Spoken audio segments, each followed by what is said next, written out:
They have a $14 billion budget deficit, and all they want to do is raise taxes so they can continue to spend everything they're already spending and more. This segment is brought to you in partnership with our friends over at Future 42. Turn your frustration into action at future42.org. Make sure you sign up for their newsletter to be notified of opportunities to do just that. Back in 2018, there was, led by then Seattle City Councilman Kshama Sawant, a socialist, her whole shtick was about taxing Amazon, like Jeff Bezos, evil, horrible person. You probably remember this, right? It was very, very drama-filled. And at the time in 2018, they were pushing something called a head tax, where they were basically taxing businesses for each employee. And the way they were structuring it was that it was specifically levy additional taxes against businesses like Amazon. It was like a Jeff Bezos tax, right? So Amazon told them at the time, look, if you do this, there are going to be consequences. If you do this, we'll probably move jobs out of the city to a place that doesn't punish us for paying people well. So at that time when this debate was going on, I had Kshama Sawant on, I think, Fox 13 at the time to question her about this, and I said this. You have called Jeff Bezos a bully. You have called the threat to take 7,000 jobs out of the city extortion. What if it's not just a threat? What if it's not just extortion and Jeff Bezos lets 7,000 jobs walk out of this city? Are you going to own that? Are you going to own that? I think Jeff Bezos and Amazon should own it. But I think you asked a very important question, Brandi, which is that will they actually do it? Are you okay with that if they take 7,000 jobs out of the city? Of course not. But blah, blah, blah, blah, word soup as normal. And that's exactly what Amazon did. So the head tax passed in 2018, but you'll remember they turned around and they promptly repealed it because it was like this huge backlash over it in the business community. But then in the summer of 2020, while all of us were distracted with the rioting and the Chaz Chop ordeal, the city council pushed through basically a different version of the head tax. It was called their payroll tax. It was a tax on high-paying jobs. So it was just it was a repackaging of the same thing that they'd passed in 2018, ended up repealing. So again, we're distracted by all these things, and the city council pushes through this payroll tax on high-paying jobs. And I said the same thing in 2020 that I said in 2018, and Amazon said the same thing in 2020 that it had said in 2018. If you target us out for taxation, there are going to be consequences for that. And as we've said during the current tax debate right now, what happens when you target employers and big businesses for taxation? What's going to happen? Well, they're going to leave, right? It does not take a rocket scientist. I'm not Nostradamus for predicting that this would go south for the city. And it's exactly what we're seeing right now. So there was a report that came out, the 2024 year-end revenue report that was released by the city of Seattle. And what does it show? Gee, anybody want to guess what it shows? Well, it shows that their collection of this payroll tax has plummeted. Why? Because businesses did exactly what they said they were going to do, and they took jobs elsewhere. Huge shock, right? So now the city's in this panic. Oh my gosh, we're in a budget crisis because we're not collecting the level of payroll taxes we expected to collect with our tax on high-paying jobs because the businesses told us they did exactly what they told us they were going to do 7-8 years ago. And now we're all surprised by it. Mayor Bruce Harrell came out, he said today's announcement that payroll expense tax revenues collected in 2024 were $47 million lower than projected, requires action to ensure our budget remains balanced. And then he goes on to say, and I will give him credit, I think he fell into some of the bad ways back when this was first being debated in 2018 and was trying to sort of appease a certain segment of progressives. But he's since been a little more business friendly. But he comes out, he says, this news also underscores why I have been consistent in noting the fragile nature of our economic recovery. I wish he'd been more consistent back then. We know this decrease in revenue is aligned with recent reports of major employers moving thousands of high-paying jobs out of Seattle to other cities in our region, like Amazon, that picked up in 2020 after the payroll tax went into effect, and they moved 10,000 jobs over to Bellevue. So this is just the natural result of going to that business saying, hey, big business, you evil bad, Jeff Bezos, tisk tisk. And of course, they're going to take jobs away. And they're just going to move them to somewhere that appreciates the economic boost that they bring.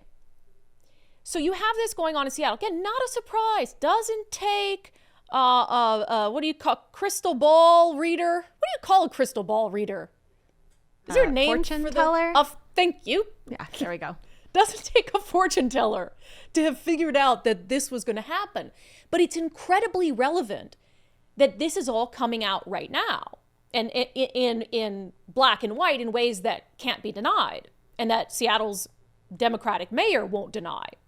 That the tax, cause and effect, the tax led to businesses leaving the city, therefore our revenue is down.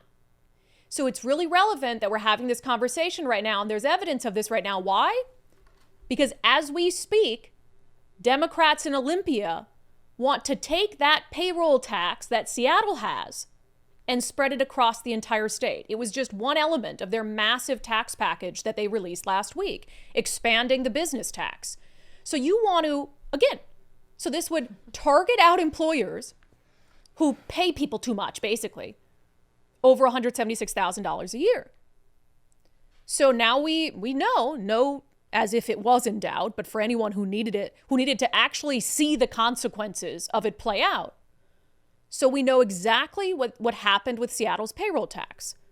Sure, they collected a bit of money from it in the early years of it, and then businesses started taking those high-paying jobs elsewhere. So let's really use our noodles here, okay? So what's going to happen if you take that tax that Seattle has and you make it statewide? Well, it's no longer advantageous for Amazon to simply move its jobs over to Bellevue, because jobs in Bellevue are going to be subjected to the same tax.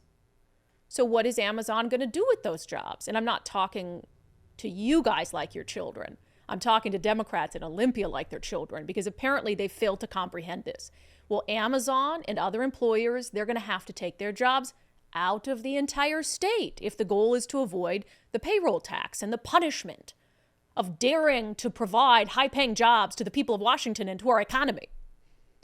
This really isn't difficult. I also think it's worth noting, because one of the other taxes on that list that Democrats proposed is the wealth tax, of course, which is we're going to single out people who have worldwide wealth over $50 million for taxation. We're going to tax them on unrealized gains. Well, you can also learn a lesson from what's happening in Seattle right now. $47 million just in Seattle alone, lower than projected. They're not collecting as much money from the tax because the people who they wanted to tax left. So let's use that logic, Democrats, okay? Let's use that logic. So what's going to happen when you pass the wealth tax? You might collect a bunch up front, but after a couple years, most of those really rich people will have found a way not to pay it. But Democrats will have already assigned all that money to things. Oh, we're going to use this wealth tax to fund this and close our budget deficit and all of this. And then all of a sudden like that, it's gone. You think that they'll just say, okay, well, we'll just take back that new spending. No, they're going to come to you for the money. Let's just say there's $200 million towards education from the wealth tax. And they say, oh, this is great. We're expecting this much revenue to come in. We're going to pay for education, this project, that project, slip some money to our friends in the unions. And then all of a sudden the next year, well, those rich people left. So we don't have that tax revenue anymore. You think they're just going to be like, hey, unions, we can't give you that money this time. Take that money back from education, from this project. Hell no, they don't do that. I mean, we're watching them not do that actively right now. They have a $14 billion budget deficit, and all they want to do is raise taxes so they can continue to spend everything they're already spending and more. So what they're going to do is they're going to pass wealth taxes and taxes on big businesses. That revenue is going to decline over time as businesses leave and rich people leave. And who is left holding the bag? Who? You, of course. You're going to be left holding the bag for it. And they're going to come to you, and they're going to increase property taxes, and they're going to increase gas taxes, and they're going to find every which way to take that money out of hardworking people, because they're not going to cut anything. And again, this is not my opinion. This is just what's going to happen. And it's what's happening right now in the city of Seattle. And I would also say, similar to what's going on in Olympia, when Bruce Harrell comes out and says, well, we made $47 million less than we thought. What do you think that Seattle's going to do about it? This is the example, right? I'm giving you guys literally a real world example, all the receipts at a city level of what's going to happen statewide.